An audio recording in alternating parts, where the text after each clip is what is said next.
ஸ்போர்ட்ஸ்னால என்ன பெனிஃபிட்டா? நான் டக்குன்னு உண்மையை சொல்லிடுவேன்.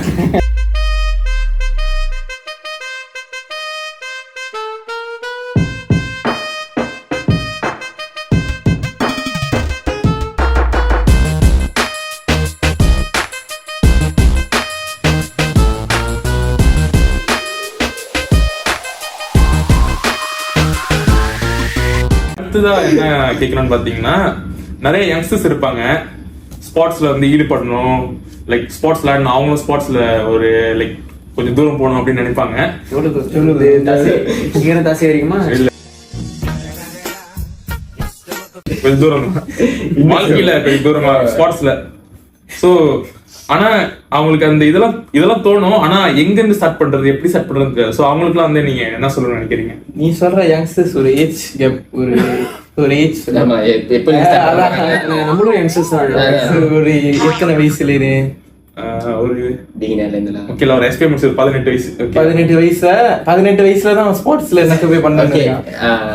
18 வயசு என்ன கேட்டாக்கா 18 வயசுன்றது நம்ம கேட்டகரி ஃபுட்பால் கேட்டகரி இருக்காது, கேட்டாக்கா வயசு ஓடிடுச்சுன்னு அர்த்தம். ஏன்னா இப்போ உள்ள அகாடமிலாம் நீங்க பாத்தீங்கன்னாக்கா 12 வயசுலேருந்தே ட்ரைனிங் பண்ண ஆரம்பிச்சிட்டானுங்க. அதான் லைக் ட்ரைனிங் அந்த ஒரு லெவல். ஓகே, எப்படி சொல்றது, ஒரு லெவலுக்கு விளையாடணும்னாக்கா அண்டர் 12 அதுதான் மெயின். அதுலேருந்து ஸ்டார்ட் பண்ணோம்னாக்கா ஓகே 12 வயசுன்னு வச்சுக்கோங்க. அதுலேருந்து ஸ்டார்ட் பண்ணி கிளப்புக்கு விளையாட ஆரம்பிக்கிறாங்க பையனுங்களாம். நீங்க பிகர் லெவல் அச்சீவ் பண்ணோம்னாக்கா 18 வயசுன்றது என்ன கேட்டாக்கா அது மேமா வயசு தாண்டிடுச்சுன்னு அர்த்தம். நீங்க விளையாடலாம், நீங்க போயிட்டு லீக் விளையாடலாம், பட் நீங்க பெரிய லெவலுக்கு அச்சீவ் பண்றதுக்கு அதுக்கு மேமா ரொம்ப கஷ்டமா இருக்கும். அது ஸ்டார்ட் பண்ணோம்னாக்கா பிகினர் வயசுலேயே லைக் 12 வயசுல என்ன கேட்டா 12 வயசு. ஏன்னா அதுல இருந்தா நம்மளோட இதே ஸ்டார்ட் ஆகும். அண்டர் 12, அண்டர் 15, அண்டர் 14 அதெல்லாம் இருக்கும். அண்டர் 18 அதுல இருந்து சூஸ் பண்ணி நம்ம எந்த லெவலுக்கு விளையாடுறோம்னாக்கா, இப்ப ஸ்கூல் எடுத்துக்கிட்டோம்னாக்கா மொதல் MSSD இருக்கும். MSSD இருந்து MSPK டிகிரி விளையாடுவோம் ஸ்டேட். அப்புறம் அதுல இருந்து MSSM இருக்கும். MSSல இருந்து சூஸ் பண்ணாங்கன்னாக்கா நீங்க நேஷனல் லெவலுக்கு விளையாடுறதுக்கு சான்சஸ் இருக்கும்ல. இது வந்து ஸ்கூல் இதுல இருந்து எடுத்தா பாத்துக்கலாம். இப்ப நம்ம கிளப் வழியாக பார்த்துக்கணும்னாக்கா இப்ப நிறைய கிளப் இருக்கு. உதாரணத்துக்கு சொன்னோம்னா one of the good clubs அந்த மாதிரினாக்கா ஜேடிடியோட ஜூனியர்ஸ் கிளப்ஸ்லாம்க்கா இப்ப நிறைய இருக்கு. இப்ப நீங்க ஒரு ஜேடிடிக்கு விளையாடணும்னா அது ஒரு பெரிய விஷயம். நம்ம ஜேடிடின்னு இல்லை, எல்லா ஸ்டேட்டும் சொல்றேன், லைக் பேரா கோலம்பூர் எல்லா ஸ்டேட்டும் சொல்றேன். அது மாதிரி விளையாடணும்னாக்கா அதோட அகாடமின்னு ஒன்று இருக்கும். அந்த அகாடமிலேருந்தே அச்சீவ் பண்ணி போறதுன்றது அந்த வயசுலேருந்து ஸ்டார்ட் ஆகும். ஏன்னா அதுலேருந்து தான் எடுப்பாங்க. எடுத்துட்டு இதுலேயே முடியறது இல்லை. இது தொடர்ந்து பெலியா செலெக்ஷன் இருக்கும், பிரசிடென்ட் இருக்கும். அதுவும் ஒன் ஆஃப் த பெரிய விஷயம் அச்சீவ்மெண்ட். அதுல இருந்துலாம் நம்ம மலேசியன் சூப்பர் லீக் அந்த மாதிரி டிவிஷன்லாம் எடுப்பாங்க. ஸோ 18 வயசுன்றது என்ன கேட்டாக்கா அது டூ லேட் ஸ்டார்ட் பண்றதுலாம்.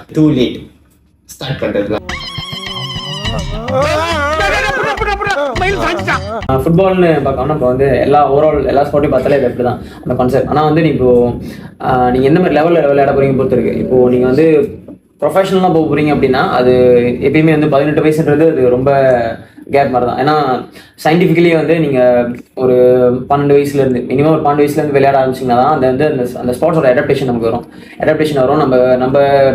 நம்ம ஃபிசிக் வந்து இப்போது நம்ம அந்த டைம் தான் வந்து இப்போது பருவம் எடுத்து நம்ம வருவோம்ல, நம்ம அப்போ தான் அந்த அடல்ட்ஹுட் வந்து ரீச் பண்ண ஆரம்பிப்போம். ஸோ அப்போ அந்த டைம்லேயே வந்து நம்ம ஸ்போர்ட்ஸை பழக ஆரம்பிச்சாதான் அந்த ஸ்போர்ட் வந்து அந்த பாடி வந்து அதுக்கு ஏற்ற மாதிரி அடாப்ட் ஆகி ஸோ அந்த ஃபிட்னஸும் வந்து அதுக்கு ஏற்ற மாதிரி மாறும், அந்த ஸ்போர்ட்ஸ்க்கு ஏற்ற மாதிரி மாறும். நீங்கள் ஒன்ஸ் வந்து அடல்ட்ஹுட் ரீச் பண்ணோன்னா அந்த 18 வயசுக்கு மேலே போகணுன்னா நீங்கள் அந்த ஸ்பாட்க்கு வந்து அடாப்ட் பண்ணுறது ரொம்ப கஷ்டமாக இருக்கும். ஆனால் இம்பாசிபிள் இல்லை, அடாப்ட் பண்ணலாம். அது வந்து டிபெண்ட்ஸ் நம்ம எவ்வளோ ஹார்ட் ஒர்க் போடுறோன்னு பொறுத்துக்கலாம். நம்ம ஹார்ட் ஒர்க் ஸ்மார்ட் ஒர்க் அந்த மாதிரிலாம் போட்டோம்னா வந்து அது வித்தியாசம் இருக்குது. ஆனால் நீங்கள் நேஷனல் லெவல் இன்டர்நேஷனல் லெவல் போனோன்னா அந்த இப்போ கிஷன் சொன்ன மாதிரி தான் அந்த ஏஜ்லேருந்தே ஆரம்பிச்சிடணும். இப்போ இவன் வந்து நீங்கள் இப்போ லேட் ஆச்சு, இப்போ வந்து ஒரு 12 வயசு ஆச்சு, இது 12 வயசு ஆயிடுச்சு, இதுக்கப்புறம் ஆரம்பிக்க போகிறோம் அப்படின்னா ஃபுட்பாலில் நீங்கள் வந்து விளையாடணும்னா ஒரு அகாடமிக் விளையாடலாம். கண்டிப்பாக வந்து நீங்கள் நல்லா ட்ரெயின் பண்ணி அகாடமிக் விளையாடலாம். நீங்கள் இப்போ எவ்வளோ கிளாஸ் இருக்குது, சொந்தமாக வந்துட்டு ஒரு 11 பேர் போட்டாலே ஒரு சும்மா ஃப்ரெண்ட்லி விளையாடுவாங்க. அந்த மாதிரி லேஜர்க்கில் விளையாடலாம். இல்லை இப்போ வந்து நிறைய ஃபுட்பால் லீக்ஸ் வந்து ஒரு பிகினர் லீக், அமெச்சூர் லீக்ஸ்லாம் இருக்குது, அந்த மாதிரி விளையாடலாம். இப்போ கபடின்னு பார்த்தோன்னா நம்ம 18 வயசுக்கு மேலே விளையாட ஆரம்பித்தவங்களே நிறைய பேர் இருக்காங்க.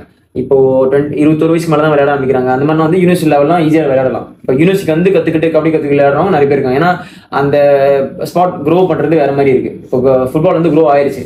மலேசியாவில் வந்து மெயினாகவே ஃபுட்பால் தான். இதே வந்து ஏன்னா காம்படிஷன் கூட ஃபுட்பாலில். இப்போ கபடி பார்த்தீங்கன்னா இந்தியன்ஸ் தான் மோஸ்ட்லி இருக்கும், மல்லிஸ் சைனீஸ்லாம் போகல. ஸோ அந்த மாதிரி பார்க்கும்போது இந்தியன்ஸோட இன்வால்வ்மெண்ட் வந்துட்டு வேற மாதிரி இருக்கு அதில். அப்போ வந்து நீங்கள் ஆஃப்டர் 21 ஆரம்பிச்சா கூட நீங்கள் வந்து ஸ்டில் ஒரு காம்படிட்டிவ் லெவலுக்கு வரலாம். ஆனால் அங்கேருந்து நீங்கள் ஒரு மலேசியன் நேஷனல் லெவலுக்கு போயிட்டாலும் கூட அங்கேருந்து நீங்கள் இன்டர்நேஷனல் போகும்போது கஷ்டமாக இருக்கும். ஏன்னா வந்து நீங்க அப்பா லேட் ஆரம்பிச்சிருக்கீங்க. அவங்க பாடி வந்து அவங்க கூட விளையாடுறோம்னா பிசிக்கலி வந்து நீங்க வேற மாதிரி இருப்பீங்க. அவங்க வந்து சின்ன வயசுல இருந்தே ஆரம்பிச்சிருப்பாங்க, அவங்க ட்ரைனிங் வேற மாதிரி இருக்கும், அதெல்லாம் வேற மாதிரி இருக்கும். ஸோ ஸ்போர்ட்ஸ்க்கு எடுத்தோம்னா சின்ன வயசுல இருந்தே நீங்க இன்டர்நேஷனல் லெவல் போகணும்னு ஆசைப்பட்டீங்கன்னா அது இப்போ இருந்து ஆரம்பிச்சா கூட அது ஆக்சுவலா விளையாடலாம். நீங்க ஒரு இன்டர்மீடியட் லெவல் வரைக்கும் போகலாம். நீங்க சொன்னீங்களா இந்த இன்டர்நேஷனல் லெவல் போறது அதை பத்திலாம். ஸோ எனக்கு பர்சனலி என்ன ஒரு கேள்வி இருக்குன்னா, ஒரு பர்சன் வந்து ஸ்போர்ட்ஸை வந்து அவங்க கெரியர் ஆக்குறது வந்து நீங்க சப்போர்ட் பண்ணுவீங்களா இல்ல பண்ண மாட்டீங்களா? Like to you think it's a good choice to make sports your career? என்னடா இது 3 பேர் ஆமா தான் சொல்லுவோம்.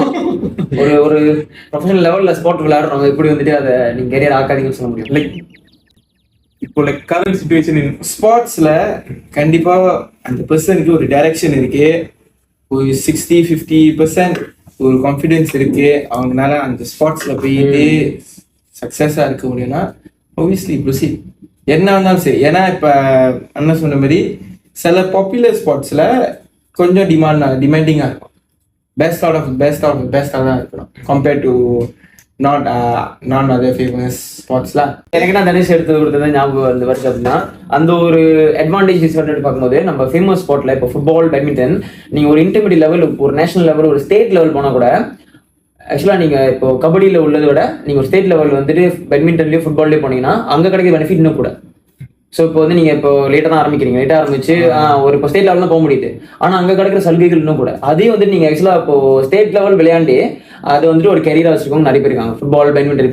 இப்போ மலேசியாவில் சூப்பர் லீக் வருது. மலேசியா சூப்பர் லீக்ல எத்தனை பேர் வந்து ஃபுட்பாலர்ஸ் எல்லாமே ஸ்டேட்ல தான் விளையாடுறாங்க. அதே உங்களுக்கு கெரியராக தான் இருக்குது. ஏன்னா அங்கே சம்பளம் கிடைக்குது, நல்லா ஸ்டேட் லெவலில் விளையாடுறதுக்கு நல்ல சம்பளம் கிடைக்குது. இப்போ கபடியில் பார்த்தீங்கன்னா கபடி இப்போ மற்ற இன்ஃபேமஸ் ஸ்போர்ட்லாம் எனக்கு க்ரோ ஆகுதுல்ல, அதோட மார்க்கெட் ரொம்ப குறைவுனால நீங்கள் நேஷனல் இன்டர்நேஷனல் போனால் கூட உங்களுக்கு அது வந்து கெரியர் ஆக்குறது கொஞ்சம் கஷ்டம். அது வந்து எப்பயுமே ஒரு ஸ்பாட் பொறுத்து தான் இருக்கு. ஸோ நீங்கள் எந்த ஸ்பாட் எடுக்கிறீங்களோ அந்த ஸ்பாட்க்கு ஏற்ற மாதிரி உங்களோட சாக்ரிஃபைஸ் மாறும். இப்போ கபடிக்குன்னா வந்து நீங்கள் உங்களோட சாக்ரிஃபைஸ் கூட இருக்கணும், வேற மாதிரி இருக்கணும். இப்போ நீங்கள் வந்து இப்போ காசு எதிர்பார்க்காம இல்லை ஒரு கெரியராக ஆக்கணும், எனக்கு வந்து காசு பிரச்சனை இல்லை, நான் கஷ்டமே பட்டாலும் பிரச்சனை இல்லை, நான் விளையாட போறேன், அந்த பேஷனுக்குன்னு போனீங்கன்னா அது வேற மாதிரி இருக்கும். அதை நீங்க கெரியரா அமைச்சு நீங்க கஷ்டப்படுவீங்களா? ஆனா வந்து ஃபுட்பால் வந்து நீங்க இப்படி இப்படின்னு கஷ்டப்பட்டு ஒரு ஸ்டேட் லெவல் போயிட்டா கூட அது உங்களோட கெரியர் ஆயிரும். இப்போ மெயின் கெரியர்னு பார்த்தோம்னா மலேசியாவில் நீங்க பார்க்கும்போது எப்பயுமே ஒரு பேக்கப் வச்சுக்கணும் கேட்டா. ஏன்னா அந்த டிமாண்ட், ஏன்னா ஸ்போர்ட்ஸ் வந்து எப்பயுமே வந்து உங்களால ஒரு குறிப்பிட்ட வயசு வரைக்கும் விளையாட முடியும். இன்னொன்னு எந்த இடத்துல நடக்கும் தெரியாது. ஏன்னா ஸ்போர்ட்ஸ்ல இன்ஜுரி ரொம்ப ரொம்ப முக்கியமானது. எப்போ வந்து ஒரு அடுத்தது இருக்கு இல்ல, அதான் இப்போ இன்ட்ரி கொடுத்துக்கிறேன். ஏன்னா வந்து கேரியர் வைஸ் பார்த்தோம்னா எப்பயுமே நமக்கு ஒரு பேக்கப் வச்சுக்கணும். இப்போ யூனிவர்சிட்டி ஸ்டூடெண்ட்ஸ்லாம் தாராளமாக வந்து அவங்க ப்ரொசீட் பண்ணலாம். ஏன்னா நீங்க யூனிவர்சிட்டி படிச்சுக்கிட்டே நீங்க வந்துட்டு ஸ்போர்ட்ஸும் விளையாடினீங்கன்னா உங்களுக்கு வந்து நீங்க அந்த ஸ்போர்ட்ஸ்ல ரொம்ப தூரம் போகலாம், கேரியர் ஆக்க முடியலாம், உங்களுக்கு படிப்பு பேக்கப் இருக்கு. ஸோ அந்த ரெண்டு இதுலயும் நீங்க இருக்கீங்க. அதுதான் சொன்னாரேன் கேரியர் வைஸ் பார்த்தோம்னா. 3 பேர் வந்து நிறைய வருஷமா ஸ்போர்ட்ஸ்ல ஈடுபட்டு கொண்டு வந்துகிட்டு இருக்கீங்க. ஸோ கண்டிப்பா ஏதாவது ஒரு பாயிண்ட்ல வந்து உங்களுக்கு இன்ஜுரிஸ் நடந்திருக்கும். ஸோ என்ன இன்ஜுரி நீங்க ஃபேஸ் பண்ணீங்க அண்ட் அந்த இன்ஜுரி வந்து எப்படி உங்களோட ஸ்போர்ட்ஸ் பார்ட்டிசிபேஷன் வந்து இஃபெக்ட் பண்ணுச்சு, உங்க லைஃப் எப்படி இஃபெக்ட் பண்ணுச்சு? ஸோ என்னோட வேர்ஸ் வந்து ஃபார்ம் 3ல இருக்கிறப்ப அது ஆக்சுவலி என்னோட கொழுப்பு தான். என்னடா 10 மணிக்கு ஃபுட்சால் போனேன், போயிட்டு எத்தனை மணி, 2 மணிக்கு தான் திருப்பி வந்தேன். ஒரு 4 ஹவர்ஸா இந்த 4 ஹவர்ஸ் கேப்ல நீமன் யாரும் போய் தண்ணியும் அவ்வளவு குடிக்கல. நானு அப்ப விளாடும் போதே ஆக்சுவலி கிராம்ப் ஆனிச்சு எனக்கு. அப்பே ஏதோ ஒரு வார்னிங் மாதிரி வந்துச்சு. நான் என்ன பண்ணேன், சரி இதுதானே சொல்லிட்டு யோக்கோலாம் சும்மா திருப்பி கொடுக்க போட்டேன் எல்லாருக்கும். எனக்கு காசு கட்டி இருக்க மாட்டேன், சும்மா என் டீம் வர தோக்க வர மாட்டேங்கிறாங்க. அதுக்கப்புறம் சரின்னு சொல்லிட்டு அந்த மாதிரி தான் கிராம்ப் ஆகிட்டு இருந்துச்சு. பட் அதெல்லாம் ஓகேலாம். ஸோ அப்போ நான் முந்தி ஸ்கூல் படிக்கிறக்கும் அங்கே ஃபுட்சால்லாம் போகிறது அம்மா போய் விடுவாங்க. ஸோ வந்து ஏற்றிட்டு வீட்டுக்கு போனேன். வீட்டுக்கு போயிட்டு காடி கடை திறக்கிறேன். திருப்பி ஒரு கால் மட்டும் கிராம்ப் ஆகுச்சு. அதாவது நான் வெளியே வைக்கிற காலு காலி உழுக்க இருக்கிற கால ஒண்ணு கிராம்ப் ஆகல. புரியுது. சரின்னு சொல்லிட்டு சரி இன்னொரு டக்குன்னு வீட்டுக்கு போயிடலாம்னு சொல்லி இன்னொன்னு கால் எடுத்து வெளியே வச்சேன். கரெக்டா 2 காலம் தோலின்னு இங்க நெக் வரைக்கும் ஃபுல்லா கிராம்ப். betul எப்படின்னா டீஹைட்ரேஷன்லாம் டீஹைட்ரேஷன். அது டாக்டர் எனக்கு என்ன ஆக்சுவலி சொன்னாங்கன்னா ஹீட் ஸ்ட்ரோக்னு சொன்னாங்க. எனக்கு தெரியல, ஏன்னா எனக்கு இன்னும் டீஹைட்ரேஷனாலதான் அப்படின்னு இருந்துச்சு. ஏன்னா என்னாச்சுன்னா அப்படியே கிராம்ப் ஆகி 2 காலம் கிராம்ப் ஆயிட்டோன்னே நடக்க முடியல. ஏன்னா அப்படியே ரோட்ல படுத்துட்டு அவங்க டக்குனு உழுக்கலன்னு சரி வந்துட்டு அவங்க என்ன பண்ண முடியும். அவங்க வந்து வீட்டுல நான் சொன்ன யொக்க காது எடுத்தாங்க. அப்பெல்லாம் எல்லாமே யொக்க சரி திருப்பி இருந்தாலும் அது பூசிட்டுக்கு ஒன்னும் ஆகல. ஆனா நான் கத்து தாமரைக்கு கிட்டுருச்சு. வீட்டு மணிக்கு இருந்தவங்க அவங்க ஆக்சுவலி டாக்டருக்கு படிச்சவங்க. ஆனா டாக்டர் வேலை செய்யல. ஆனா டாக்டருக்கு படிச்சவங்க டாக்டர் ப்ராக்டிஸ் பண்ணிருக்காங்க. அவங்க வந்துட்டாங்க. அவங்க வந்துட்டு இல்ல சொல்லிட்டு நீ எப்படியோ வீட்டுல கூட்டிட்டு சோஃபால படுக்க வச்சுட்டு அவங்க என்னமோ பண்றாங்க. என்ன பண்றாங்கன்னு எனக்கும் தெரியல. தண்ணியில வந்து தண்ணி குடுக்குறாங்க, தண்ணியில உப்பு போட்டு குடுக்குறாங்க. போய் 100+ வாங்கிட்டு ஏன்னா பாடி சோ அதனால சோ கொடுத்துக்கிட்டே இருக்காங்க. என்னதுன்னா என்ன கேக்குறாங்கன்னா இப்போ உன்னால நடக்க முடியுமா இல்லையான்னு. அந்த சோஃபாலுன்னு இப்படிதான் கொஞ்சம் திருப்பி இங்கெல்லாம் கிராம என்னோட தோட எப்படி ஆச்சுன்னா என்னோட கால மிகவும் பெருசுல சோ கிராம் ஆகுறப்ப அது நடுவுல கரெக்டா கிராம் அப்படி ஸ்பிளிட் ஆகிற மாதிரி. நான் ஒரு யோசிக்கிறேன் உண்மையாவே கிராம்பா இல்ல வேற என்னாச்சும் ஓடிட்டு இருக்கு அவருக்கு. அதுக்கப்புறம் வேற வழி இல்லாம ஆம்புலன்ஸ் கூப்பிட்டு வீட்டுக்கு வந்து அவனுங்க என்னமோ நீ தூக்கி ஸ்ட்ரெச்சர்ல போட்டு போயிட்டு அங்க ஹாஸ்பிட்டல் போய் தண்ணி ஏத்துறாங்க ஃபுல்லா 1 டேங்களா. எவ்வளவு ஸ்ட்ரகிள் பண்ணீங்க? என்னதுன்னா அந்த ஆனப்ப அந்த ஹோல் டே அந்த ராத்திரி வரைக்கும், ஏன்னா அங்க ஹாஸ்பிட்டல் போயிட்டோம் கிராம் நிக்க மாட்டேங்குதுன்னு சொல்லிட்டு அவனுங்க ஃபுல்லா என்ன பண்ணாங்க ஸ்ப்ரே தான் அடிச்சாங்க. எனக்கு ஆக்சுவலி அப்பதான் ஸ்ப்ரேலாம் நான் ஆக்சுவலி பார்க்க நான் ஸ்ப்ரேலாம் ரொம்ப பாய்க்க மாட்டேன். அங்க ஹாஸ்பிட்டல்ல ஸ்ப்ரே அடிச்சு ஒன்னும் கிராம்ப் ஆகுது. எனக்கு கொஞ்சம் நல்லா இருந்துச்சு. சரி ஒன்னும் கேட்கிற ஸ்ப்ரே ஹாஸ்பிட்டல்ல ஸ்ப்ரே முடிஞ்சிருச்சு. போய் ஃபார்மசியில வாங்கிட்டு நாங்க எதனால எப்படி போக முடியும், நடக்கவே முடியலங்க.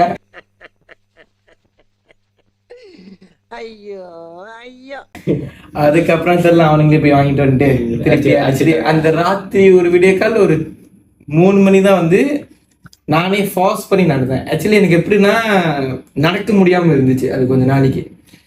அப்புறம் டாக்டர் வேற வச்சு விட்டாங்க அம்மா கிட்ட 2 வாரத்துக்கு விளாட முடியாது. எங்க அம்மா அது 2 மாசமா பண்ணிட்டாங்க. அதுக்கப்புறம் கொஞ்ச நாள் ரொம்ப நாள் விளாடாம இருந்தேன். ஏன்னா எனக்கும் அது ஒரு ஃபோபியா இருந்துகிட்டே இருந்துச்சு. ஏன்னா எனக்கு இதுக்கு முன்னாடி மேமா கிராம்ப் ஆகும், அந்த இன்சிடென்ட் முன்னாடியே கிராம்ப் ஆகும். ஆனா அது நார்மல் டயர்ட்னஸ்னால வருதுல, இந்த மாதிரி கிராம்ப் ஆனதே இல்லை.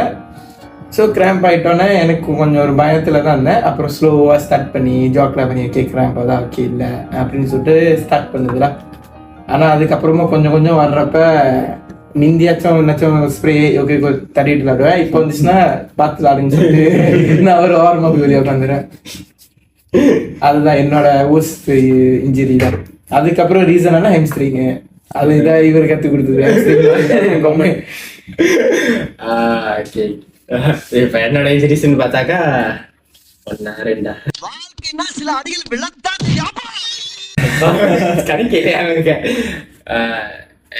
நம்ம இப்ப மெயின் திங் ஒரு ஸ்போர்ட்ஸ் விளையாட போறோம்னாக்கா இந்த இன்ஜுரி தான் ஒன் ஆஃப் த திங் நம்ம ஃபேஸ் பண்ணி தான் ஆஸ் அ பிளேயரா இருந்தாலும் சரி அத்லீட்டா இருந்தாலும் சரி நார்மல் திங்களா. ஸோ என்னோட வர்ஸ்ட் கேஸ்ன்னு பார்த்தாக்கா இன்ஜுரிஸ் நீ ankle அப்புறம் பாலிங் லேட்டஸ்ட் நியூஸ்னா ஹாம்ஸ்ட்ரிங். புது ரிலீஸ் நியூ ரிலீஸ் இப்பதான் இருக்காங்க. அது எப்படி லைக் இதெல்லாம் எதனால நம்ம வேணும் நடக்கிறது இல்லை, அது நடக்கு தானாகவே நடக்கும்போது. ஆனா ஒன் ஆஃப் த திங் அது இன்ஜுரிஸ் நடக்கிறது நம்ம கிட்டே இருக்கு. சரியா ப்ராப்பர் ஸ்ட்ரெச்சிங் இல்லாம, நம்ம டிகே சொன்ன மாதிரி ஹைட்ரேட் இல்லாம, அதெல்லாம் இல்லாம இருந்தாக்கா இன்னும் ஈஸியா நம்ம இன்ஜுரிஸ் இதா இருக்கும். So one of the thing எனக்கும் ஒரு இன்ஜுரி நடந்துச்சுன்னா அது ஹாம்ஸ்ட்ரிங் ரீசெண்டாக நடந்துச்சுன்னா லைக் லீக் விளையாடும்போது தான். ஒரு லீக் டோர்னமெண்ட் விளையாடும்போது நம்ம வீக்லி நடக்கும் லீக் கேம்ஸ்லாம் இந்த மாதிரி தான். லைக் யாருமே அடிக்கல, காத்தம் புயலோ எதுவுமே இல்லாம சொந்த செலவு சூனி வருவாங்களா அது மாதிரிதான் லைக் ஃபுட்பால் எடுத்துட்டு ஓடும் போது லைக் ஸ்ப்ரிங் பண்ணும்போது ஆட்டோமேட்டிக்கா ஒரு ஹாம்ஸ்ட்ரிங்ல ஒரு சவுண்ட் அப்படி அது ஒரு sound like footballers can feel any at least can feel சவுண்டுக்கு டக் சவுண்டே ஒரு மாதிரி இருக்கும். ஒரு டக் சவுண்ட் அப்போ அவங்களுக்கு ஆட்டோமேட்டிக்காக தெரிஞ்சிடலாம். ஸோ தென் நான் போய் செக்அப் பண்ணும்போது எல்லாமே இது பண்ணும்போது அது ஒரு ரைட் லேக்ல நடந்துச்சு. செக்அப் பண்ணும்போது எஸ் டிஷ்யூ லைக் லேக்ல டிஷ்யூ இருக்கும். நீங்க டிஷ்யூ இந்த டிஷ்யூ நினைச்சாரு லேக் டிஷ்யூ கிழிஞ்சிச்சுட்டாங்க. ஸோ மேமா அந்த மாதிரி இன்ஜுரிஸ் ஆனாக்கா நீங்க மேக்சிமம் ஒரு 3 weeks or 1 month நீங்க ரெஸ்ட் பண்ணி தான் ஆகணும். அது நம்ம கண்டிஷன் பொறுத்து இருக்கு. தென் அது எத்தனை சென்டிமீட்டர் கிழிஞ்சிருக்குன்னு பார்ப்பாங்க. அது எத்தனை கிரேட்ல கிழிஞ்சிருக்குன்னு. ஸோ இன்னும் டீப் டவுனா கிழிஞ்சிருந்துச்சுனாக்கா அது எப்படி சொல்றது இன்னும் டைம் கூட எடுக்கும். சில அத்லீட்ஸ்க்குலாம் பெரிய பெரிய இன்ஜுரிஸ் வந்து லைக் இன்ஜுரிஸ்லாம் வந்து ரொம்ப டைம்ல எடுத்திருக்கு. உதாரணத்துக்கு ஃபுட்பாலர்ஸ்க்கு எனி அத்லீட்ஸ்க்கு வரக்கூடாதுன்னா ஏசிஎல் அதெல்லாம் லிகமெண்ட் லைக் எம்சிஎல் அந்த மாதிரி இன்ஜுரிஸ்லாம் மினிஸ்கஸ் அதெல்லாம் மேமா கொஞ்சம் டேஞ்சரான இன்ஜுரிஸ். அதெல்லாம் மேமா பார்த்து விளையாடுவாங்க. ஆனா நீங்க ஒரு ஸ்போர்ட்ஸ் இறங்குனீங்கன்னாக்கா இதெல்லாம் இருந்து தெரிஞ்சு இறங்குறீங்கன்னாக்கா அது உங்களோட பேஷனை காமிக்கலாம். நீங்க எந்த லெவலுக்கு அந்த ஸ்போர்ட்ஸை லவ் பண்றீங்கன்னு பொறுத்து இருக்கு. அந்த மாதிரி நடந்து ரைட் லைக் ஓகே ஆகி இப்போ ரீசென்ட்லி இன்னொரு டோர்னமெண்ட் போனோம். அண்டர் யூனிவர்சிட்டி இன்னொரு டோர்னமெண்ட் போயிட்டு அதுவும் அதே சொந்த செலவு சூனியம் தான். மறுபடியும் ஓடும் போது லெஃப்ட் லேக்கோட டக்கு கிழிச்சு பாருங்க. டக்கு கிழிச்சுல கிழிச்சு. So same issues. அதுக்கு ஒரு தெய்வம் இருக்காரு என்னை காப்பாத்தின தெய்வம். அதுவும் அந்த தெய்வம் தான். அவரால் தான் ஃபைனல்ஸ் விளையாண்டேன். ஸோ இந்த இன்ஜுரிஸ்லாம் பார்க்க போனாக்கா அது நம்ம விளையாடக்கூடாது. அந்த இன்ஜுரிஸ்லாம் நடந்தாக்கா பட் ஒரு சர்டன் திங்ஸை நம்ம சாக்ரிஃபைஸ் பண்ண வேண்டியது இருக்கும். நம்ம டீமுக்கு ஹெல்ப் பண்ண வேண்டியது இருக்கும். அந்த மூமெண்ட்ஸ்ல நம்ம இதெல்லாம் பார்த்தாக்கா நம்ம அச்சீவ் பண்ண முடியாது. ஸோ இதெல்லாம் ஒன் ஆஃப் த இன்ஜுரிஸ்லா. ஸோ நீங்க அவர்கிட்ட கேட்கலாம் பல வகையான அந்த சொன்ன அந்த ஓவர்ஸ் இன்ஜுரிஸ் அந்த லிகமெண்ட் இன்ஜுரிஸ்ல எனக்கு ரொம்ப ஈஸியா நடக்கும். எனக்கு கான்டாக்ட் ஸ்போர்ட் பார்க்க போனா அந்த மார்ஷல் ஆர்ட்ஸோ இல்லைன்னா எந்த ஒரு கான்டாக்ட் ஸ்போர்ட்னாலும் வந்து லிகமெண்ட் சம்மந்தப்பட்ட இன்ஜுரிஸ் வந்து நடக்கும். ஏன்னா அது வந்து நம்ம ஃபிட்னஸையும் தாண்டி வெளியேந்து வர ஃபேக்டர்ஸ் ரொம்ப சொன்ன கான்டாக்ட் ரொம்ப இருக்கும்ல. ஸோ கான்டாக்ட் ரொம்ப இருக்கும்போது அதில் அடிப்படுறது ரொம்ப வாய்ப்பு இருக்கு. ஸோ இப்போ கபடியில் வந்து அந்த லிகமெண்ட் சம்மந்தப்பட்டதில் ஆனால் நம்ம லேக் ரொம்ப எஜிலிட்டி டைப் ஆஃப் இதனால வந்துட்டு எஜிலிட்டி அண்ட் வெளியேந்து ரொம்ப அவுட் சைட் ப்ரைஸ்லாம் வரனால எனக்கு வந்து மெயினாக நடந்தது இந்த எம்சிஎல்ட்ட இப்போ ரீசன் நடந்தது. மற்றதெல்லாம் பேச நான் ரொம்ப லாங்காக போவோம். இப்போ ரீசனாக வந்து எம்சிஎல்ட்ட கிரேட் 2னால அது வந்து ஒரு கண்டிப்பாக ஒரு 6 weeks இருந்துச்சு. 6 week எடுத்து அதுக்கப்புறம் திரும்ப ரிஹேப் பண்ணி விளையாண்டு வந்தப்ப அப்புறம் போய் இன்னும் ரிகவரி ரிஹேப்ல இருந்திருக்கலாம். அதான் சொன்ன மாதிரி சில கட்டாயங்கள் விளையாண்டு தான் ஆகணும் அப்படின்றனால இப்போ யூனிவர்சிட்டி டீம்லாம் சொல்றது அது நம்ம வேணாம் நினைச்சாலும் விளையாடாட்டி ஒரு மாதிரியா இருக்கணும். ஆமா இப்போ விளையாண்டு தான் ஆகணும் அப்படின்ற கட்டத்தினால நம்ம திரும்ப விளையாடும் போது இன்னும் இன்ஜுரி திருவாச்சு ஃபுல்லாக வந்து கம்ப்ளீட்டாக வந்துட்டு அது ஹீல் ஆகாமல் விளையாண்டா இன்னும் வந்து திருவாயி. ஸோ அது திரும்ப இப்போ மறுபடியும் ரிகவரி ஃபேஸில் இருக்கேன். இப்போ திரும்ப விளையாட ஆரம்பிச்சிருக்கேன். அந்த இன்ஜெக்ஷன் முடிஞ்சோடனே பிஆர்பி இன்ஜெக்ஷன் போட்டு முடிஞ்சோடனே இப்போ ஒரு ரிகவரி ஃபேஸில் இருக்கலாம்.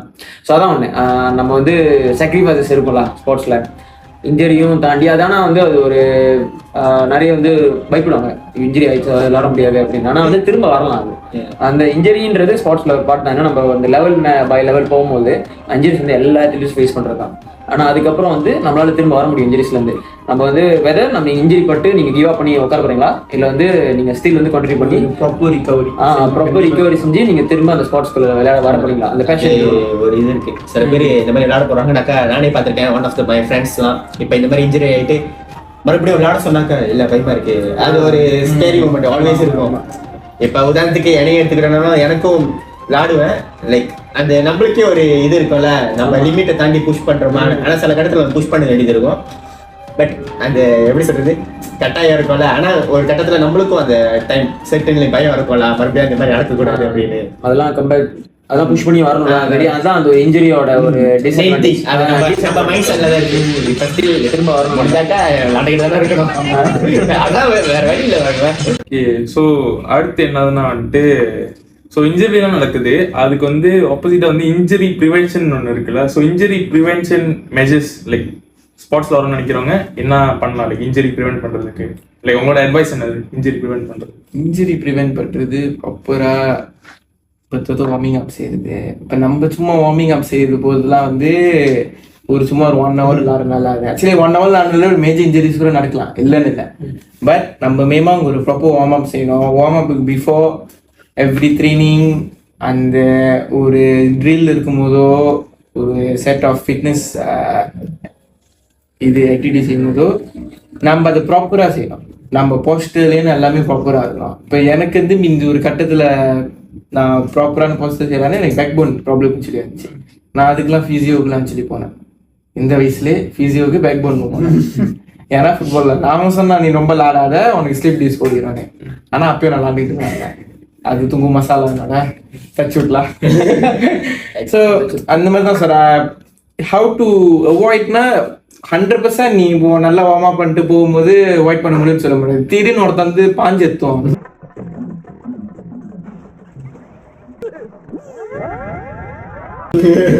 அந்த மாதிரி ஏன்னா டீம்மேட் பண்ற பிரச்சனைனால நீ வந்து பூத்தாவாடி ஆகிட்டு போவ. நீ வந்து ரொம்ப நேரம் வச்சுக்கலாம், நேரம் உன் மேல சாத்திட்டு அவன் ஓடிடுவான்.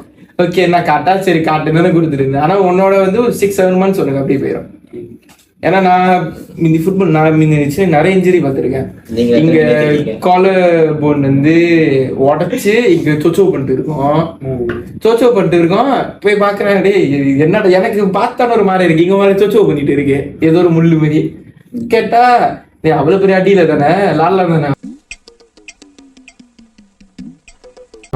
அவன் சொல்றான், அவனுக்கு தான் அடிபட்டு இருக்கு. ஆனா அவனுக்கு தெரியல இங்க குத்திக்கிட்டு இருக்கிறது. அந்த மாதிரி இருக்கு. டிஸ்லொகேஷன் நிறையவே பார்த்துருக்கேன். முட்டி dislocation, shoulder, even to fingers அதெல்லாம் கூட டிஸ்லொகேஷன் ஆகும். ஸோ ப்ரிவென்ஷன் இப்போ அந்த மாதிரி ஹெம்ஸ்ட்ரிங்லாம் வந்து ப்ரிவென்ட் பண்ணோம்னா மினிமம் நீங்கள் ஜிம்லாம் நிறையா போகணும். ஜிம் லெக் டே அதெல்லாம் பண்ணுறது, சொந்த ஒர்க் அவுட், சொந்த ட்ரைனிங் அதெல்லாம் நீங்கள் பண்ணீங்கன்னா மினிமம் இந்த ப்ராப்பர் ரிகவரி ஆஃப்டர் ட்ரைனிங். இப்போ ஸ்விமிங் பூலில் போய் இருக்கிறது, ஐஸ் பாத். ஆனால் இப்போ என்ன பிரச்சனைனா நம்மளுக்கு வந்து அந்த ஃபெசிலிட்டி இல்லை. இப்போ நம்ம ஐஸ் பாத் பண்ண போகிறோம்னா எங்கே போகிறோம், எங்கேயும் பண்ண முடியாது ஐஸ் பாத்து. ஸ்விமிங் பூல்னா கூட நீங்கள் ஒரு அப்பார்ட்மெண்ட் அந்த மாதிரி தாங்கினா மட்டும் தான் முடியும். அன்லஸ் யூஎம்ல இந்த மாதிரி படிக்கிறீங்கன்னா உங்களுக்கு அந்த ஃபெசிலிட்டி இருக்கு. பட் அதர் பீப்புளுக்கு அந்த ஃபெசிலிட்டிலாம் இருக்காது. ஸோ ப்ராப்பர் ரிகவரிக்கு ஒரு ட்ரைனிங் லைன் முடிஞ்சு செய்ய மாட்டாங்க. ஸோ இது வந்து ஒரு நான் சொல்கிற சேஃப்டி மெஷர் 50% தான் ப்ரிவென்ட் பண்ணோம். இன்னொரு 50% வந்து என்னதான் பண்ணாலும் அவாய்ட் பண்ண முடியாது. மோஸ்ட்லி எனக்கு தெரிஞ்சு ப்ரிவென்ட் பண்றதுக்கு ஒன்றும் இல்லை, நடக்கணும்னு தான் நடந்துரும். அதுதான் மெயின் திங்.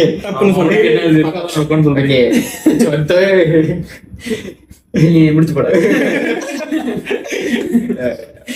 சொன்னா ஓகே, ஒரு வேர்ல்ட் கிளாஸ் அத்லீட்டே, வேர்ல்ட் கிளாஸ் பிளேயர்ஸே, வேர்ல்ட் கிளாஸ் ரன்னர்ஸே எடுத்துக்கிட்டாலும் என்னதான் அவங்களுக்கு அந்த ஃபெசிலிட்டிஸ், அந்த அவங்களுக்கு தனி பர்சனல் ட்ரைனர்ஸ் இருந்தாலும், பர்சனல் ரீஹேப் இருந்தாலும், பர்சனல் பிசியோதெரபிஸ் இருந்தாலும், இன்ஜுரிஸ் கோன் ஹேப்பன். அது நம்ம எப்படி கோ த்ரூ பண்ணிட்டு வரோம் தான் நம்ம கிட்ட இருக்கு. நீங்க இன்ஜுரியிலே இருந்துட்டு அப்படியே இருக்க போறீங்களா, ரீஹேப் பண்ணாம அப்படி இருந்தீங்கன்னா அது ஓர்ஸ்ட் கேஸ் தான் ஆகும். நீங்க அது லைக் எப்படி சொல்றது, ஒரு விஷயத்த சரியாக்காமலே அதே போட்டு இன்னும் இது பண்ணிக்கிட்டே இருந்தாக்கா அது இன்னும் தருவாதாகும். ஸோ அதுக்கான ப்ராப்பர் வே நம்ம கிட்ட தான் இருக்கு. எப்படி நம்ம அதை அவாய்ட் பண்றோம். அப்படி நீ இன்ஜுரியே ஆகக்கூடாதுன்னா as usual நீ ஸ்போர்ட்ஸ் விளையாடவே கூடாது. போயிட்டு செஸ் விளையாண்டா ஓகே, இன்ஜுரியில ஆகாது பாருங்களேன். அந்த மாதிரி ஆளு சொல்லுவாங்க எனக்கு மென்டல் ஸ்ட்ரெஸ் ஆயிடும், வாய்ப்பு இருக்கு. ரொம்ப யோசிக்கிறாங்க, ஸ்ட்ரெஸ் ஆகும், கெத்துவாங்க பாருங்க, பிரெயின் கிராம் ஆயிடும். ஸோ அப்படி இன்ஜுரி இல்ல ஸ்போர்ட்ஸே அப்ப சொல்ல முடியாது பாருங்க. எல்லாத்துலயும் எனிதிங் கேன் ஹேப்பன். என்னோட ஒப்பீனியன் என்னன்னா, இப்போ அதை எப்படி ப்ரிவென்ட் பண்ணலான்னு பார்த்தோன்னா, ஃபர்ஸ்ட் திங் வந்து நம்ம அந்த ஸ்பாட்டோட ரிக்வயர்மெண்ட் என்னன்னு பார்க்கணும்.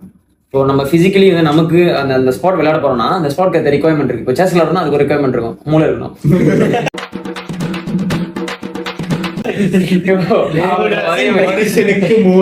அதே மாதிரி ஃபுட்பால் விளையாட போறோம்னா வந்து நம்ம அதுக்கு ஏத்த மாதிரி கண்டிஷனிங் பண்ணோம், ஸ்ட்ரென்த் டெவலப் பண்ணோம். கால் வேணும். இப்போ கபடி விளையாடணும்ட்டு அதோட ஸ்ட்ரென்தனிங் வேற மாதிரி இருக்கும். ஸோ இப்போ ஒவ்வொரு ஸ்போர்ட்க்கு வந்து அதுக்கு ஏத்த பிசிக்கல் ஃபிட்னஸ் ரிக்வயர்மெண்ட் இருக்கும். அதை வந்து நம்ம கரெக்டா டெவலப் பண்ணாலே வந்துட்டு பாதி வந்து நம்ம சிம்பிள் இந்த சின்ன சின்ன இன்ஜுரிஸ்லாம் இருக்குல்ல அதெல்லாம் வந்துட்டு நம்ம அவாய்ட் பண்ணிடலாம். ஆனா அதையும் தாண்டி இப்போ கிஷன் சொன்ன மாதிரி இன்ஜுரி நடக்கிறனா நடந்தாகும். ஏன்னா இப்போ சில இதெல்லாம் வந்துட்டு இப்போ நம்ம பீக்ல இருக்கும்போது நம்ம வந்து ஒரு நம்மளோட லெவலை தாண்டி புஷ் பண்ணும்போது நமக்கு இன்ஜுரிஸ் நடந்தாகும். இன்னொன்று அவுட் சைட் ஃபேக்டர். இப்போ வேற நம்ம டீம் ஸ்போர்ட்லாம் நடக்கும்போது வெளியிருந்து வர ஃபேக்டர்னால நம்ம இன்ஜுரி ஆகிதான் ஆகும். மெயின் திங் வந்து நம்மளால முடிஞ்ச அளவுக்கு நம்ம ப்ரிவென்ட் பண்ணி பார்க்கணும். இந்த ஃபிட்னஸ் ஸ்ட்ரென்தனிங் அந்த மாதிரி கண்டிஷனிங் டைப்ல வந்து பார்த்தோம்னா நம்ம அந்த வயசு ப்ரிவென்ட் பண்ணலாம். ஆனால் அவுட் சைட் ஃபேக்டர் நம்மளால ப்ரிவென்ட் பண்ண முடியாது. ஸோ அந்த வயசு அதுல இருந்து பார்க்கும்போது நம்ம முடிஞ்ச அளவுக்கு அதுல இருந்து எப்படி நம்ம அதை அந்த மாதிரி சுச்சுவேஷன் எப்படி அவாய்ட் பண்றது பார்க்கணும். அதுல பட்டுருச்சுன்னா வருத்தப்படாம எப்படி அதுல வெளியே வர போகணும். ஸோ அவ்வளவுதான் என்கிட்ட இந்த கேள்விகள் தான். இங்க வந்து உங்களோட கருத்துக்களை ஷேர் பண்ணதுக்கு வந்து எல்லாருக்கும் ரொம்ப நன்றி. தமிழோட உயர்வோம். நன்றி.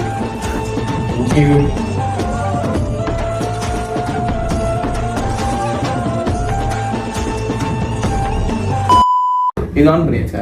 பண்ணியாச்சு. ரெக்கார்ட் பண்ணியாச்சா? எந்த கேமரா பார்த்து பேசணும்? டேய் நடுல தான் பேசாம நீ கீழே பாத்துருக்கீங்க போன ஈஸியா இருக்கும். ஓகே, அனைவருக்கும் வணக்கம். இன்னைக்கு நம்ம என்னத்துல இப்ப நான் என்ன சொல்ல ஆரம்பிக்கலாம்.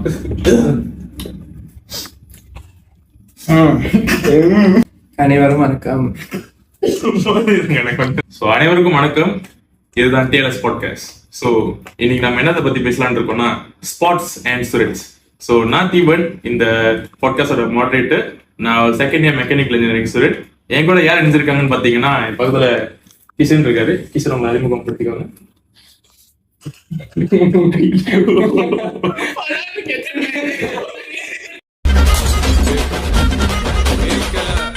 சத்தமா